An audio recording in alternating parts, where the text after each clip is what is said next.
श्रीलक्ष्मी श्रीमहालक्ष्मी क्षीरसागर कन्यका उत्तिष्ठ हरिसम्प्रीते भक्तानां भाग्यदायिनी श्रीलक्ष्मी श्रीमहालक्ष्मी क्षीरसागर कन्यका उत्तिष्ठ हरिसम्प्रीते भक्तानां भाग्यदायिनी उत्तिष्ठोत्तिष्ठ श्रीलक्ष्मी विष्णुवक्षस्थलालये उत्तिष्ठ करुणापूर्णे लोकानां शुभदायिनी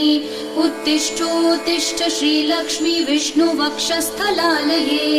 उत्तिष्ठ करुणापूर्णे लोकानां शुभदायिनी श्रीपद्ममध्यवसिते वरपद्मनेत्रे श्रीपद्महस्तचिरपूजित पद्मपादे श्रीपद्मजातजननी शुभपद्मवक्त्रे श्रीलक्ष्मी भक्तवरदे तव सुप्रभातम्।